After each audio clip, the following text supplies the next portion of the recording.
সিরিজের আগে আমি চেয়েছিলাম যেন আমরা টাফ টাইমের মধ্য দিয়ে যাই। ওয়েস্ট ইন্ডিজ আমাদের টাফ টাইম দিয়েছে, এমন চ্যালেঞ্জ তাদের কাছ থেকে পেয়ে আমি খুবই খুশি।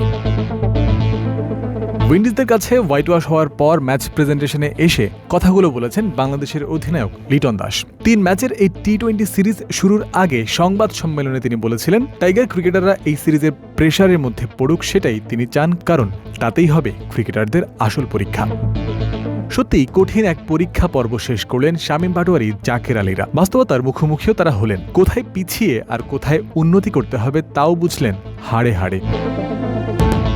শুক্রবারের ম্যাচে বাংলাদেশ শেষ ৫ উইকেট হারিয়েছে ১৩ বলের মধ্যে। রিশাদ হোসেন, নুরুল হাসান সোহান, নাসুম আহমেদ থেকে জাকের আলী অনেকদের কেউই খেলতে পারেননি ৩ বলের বেশিও। ৮৯ রান করা তানজিদ তামিমকে সাপোর্ট দিতে পারেননি কোনো ব্যাটার।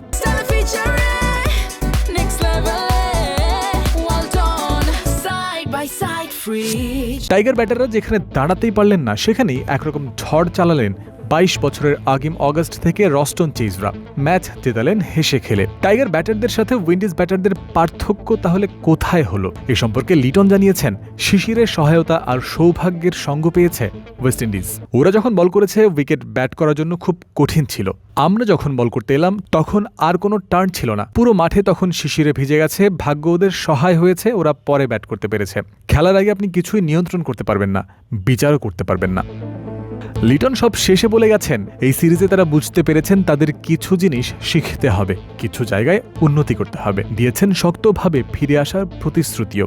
বাংলাদেশ কি এই আশ্বাসকে বাস্তবে রূপ দিতে পারবে? পারবে কি ভুল থেকে শিক্ষা নিতে? জয়ন্ত বিন্দু, ক্রিক ফ্রেন্সি।